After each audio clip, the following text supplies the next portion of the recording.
Bonjour à toutes et à tous. J'espère que tout le monde va bien.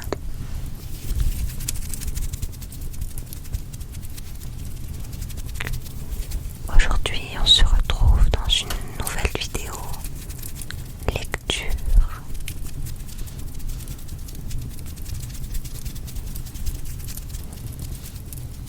Je vous avais demandé de me donner des idées de vidéos et l'un d'entre vous avait mis en commentaire une lecture chuchotée.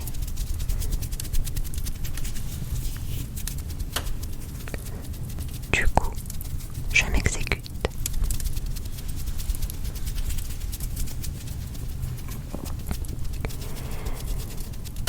Et dans mes lectures préférées, il y a évidemment Harry Potter.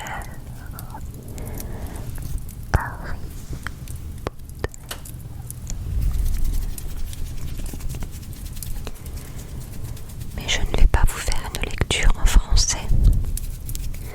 Je me suis dit que ça serait une bonne idée de la faire en anglais. Ça ferait une sorte d'inaudible.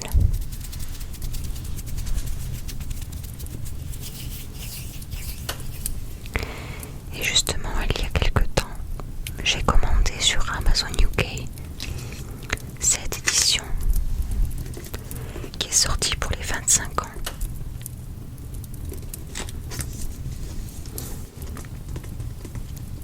Qui est en fait la toute première édition qui est sortie dans les pays anglophones dans les années 90. C'est du hardback.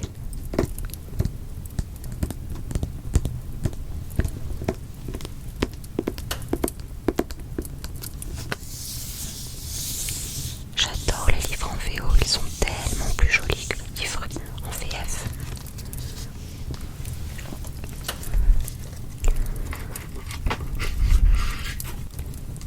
Ils sont illustrés à l'intérieur.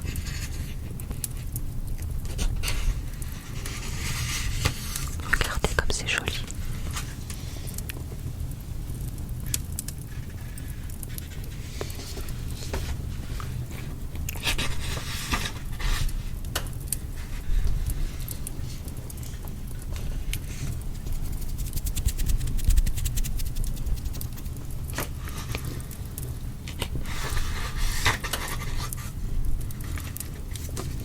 J'ai aussi une autre version en paperback.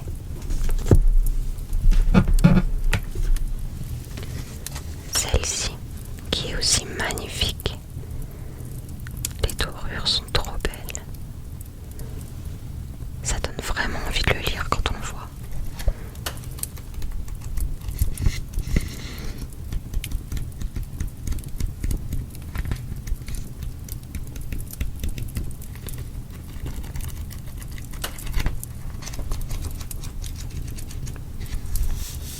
C'est une couverture douce.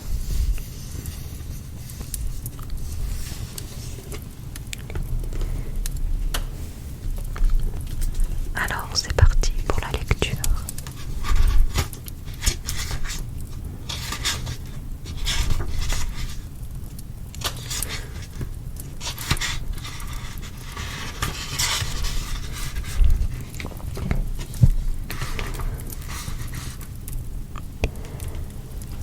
Chapter 1.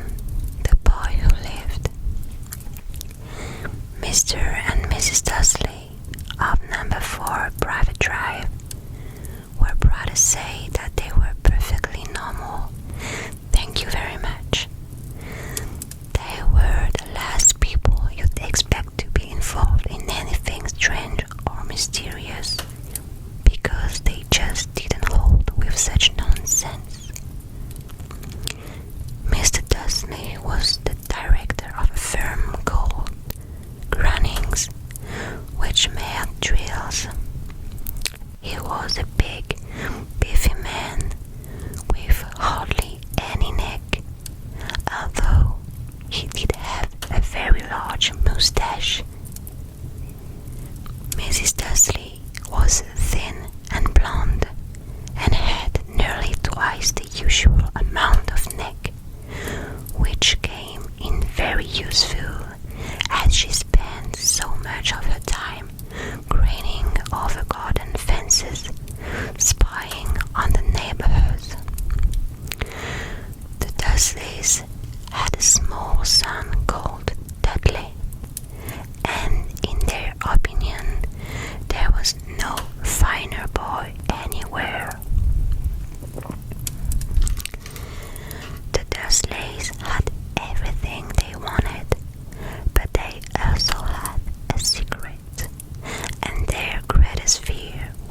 somebody would discover it.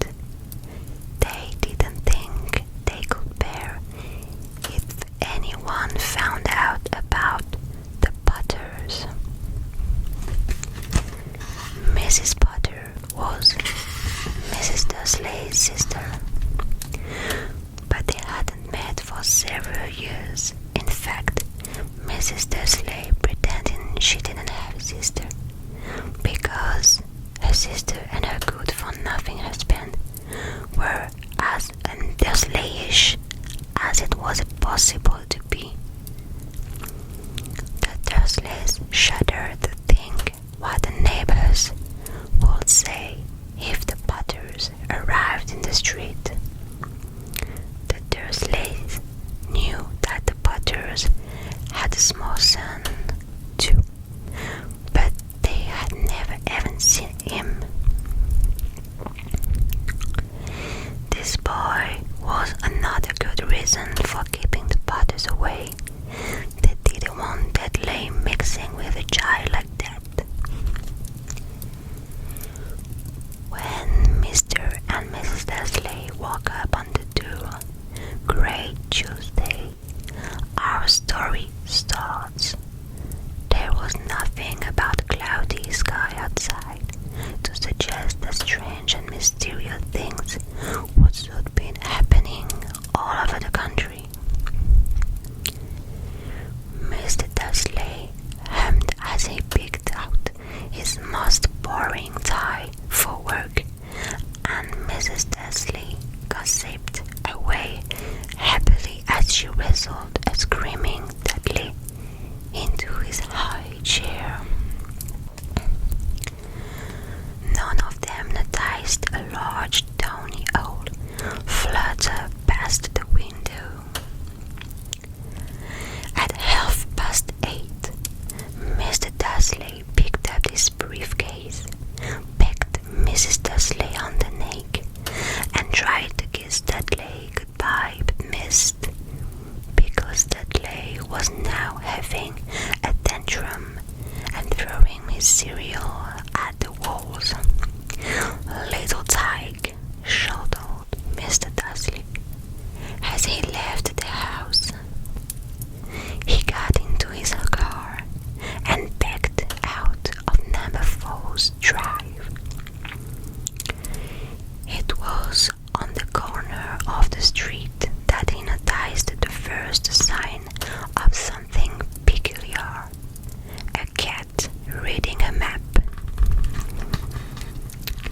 For a second, Mr. Dursley didn't realize what he had seen. Then he jerked his head around to look again. There was a tabby cat standing on the corner of Private Drive, but there was a map inside. What would he have been thinking of? It must have been the trick of the light. Mr. Dursley blinked and stared at the cat. It stared back. As Mr. Dursley drove around the corner and up the road, he watched the cat in his mirror. It was now reading the sign that said Private Drive. No, looking at the sign. Cats couldn't read maps or signs. Mr. Dursley gave himself a little shake and put the cat out of his mind.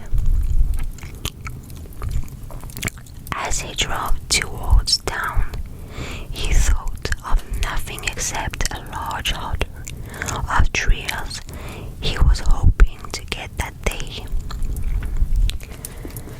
But on the edge of town, trees were driven out of his mind by something else.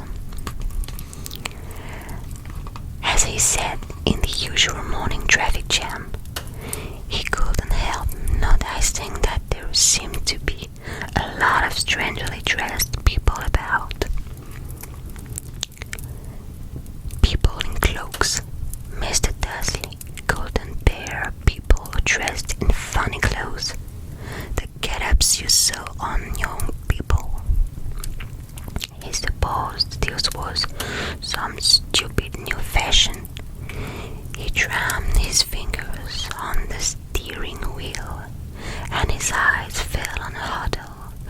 these weirdos standing quite close by.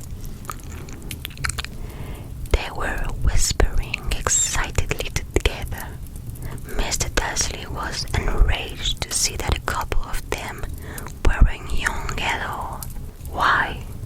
That man had to be older than he was, and wearing an emerald green cloak. The nerve of him! But then it struck Mr. Dursley that this was probably some city stunt. Yes, that would be it. The traffic moved on, and a few minutes later, Mr. Dursley arrived in the Granning Score Park, his mind back on drills. Mr. Dursley always sat with his back to the window in his office on the 9th floor. If he hadn't, he might have found it harder to concentrate on drills that morning. He didn't see the holes swooping past in broad daylight, though people down in the streets did. They pointed and gasped, open-mouthed as hole after hole sped overhead. Most of them had never seen a hole even at night time. Mr. Dursley, however, had a perfectly normal every morning. He yelled at 5 different people. He made several important telephone calls and shouted a bit more. He was in a very good mood until lunchtime, when he thought he'd stretch his legs and walk across the road to buy himself a bun from the baker's opposite.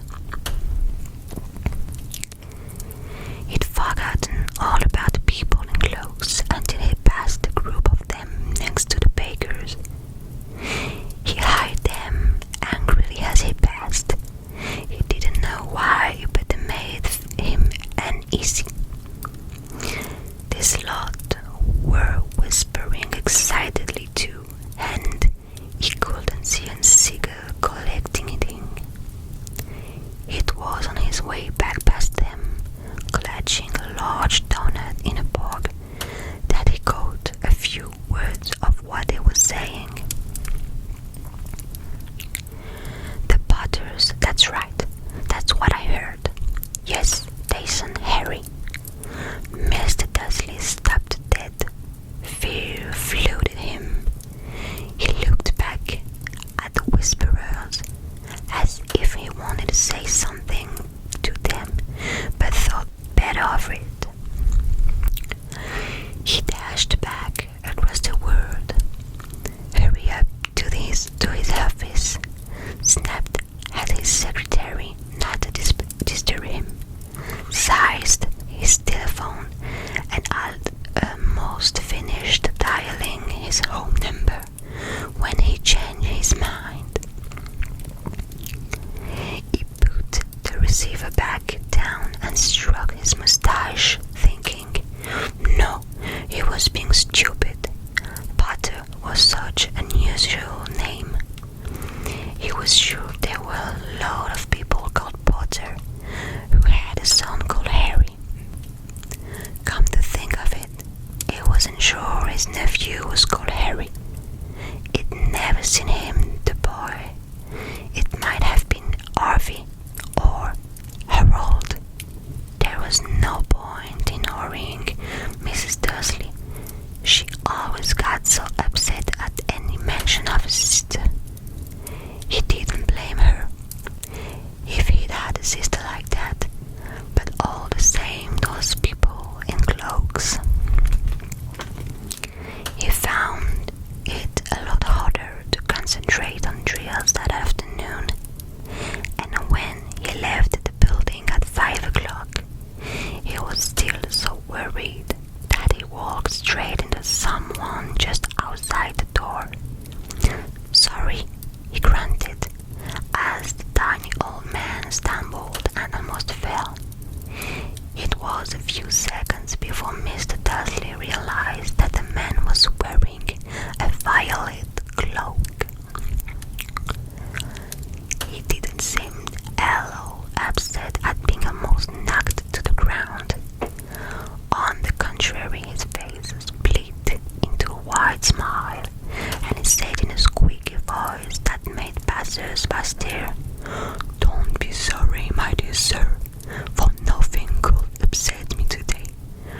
rejoiced, for you know who has gone at least.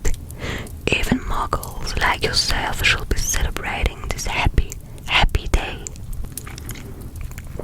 And the old man hugged Mr. Dursley around the middle and walked off. Mr. Dursley stood rooted at the spot. He had been hugged by a complete stranger. He also thought he was being called a muggle. Whatever that was, he was rattled. He hurried to his car and set off home, hoping he was imagining things which he had never hoped before, because he didn't approve of imagination.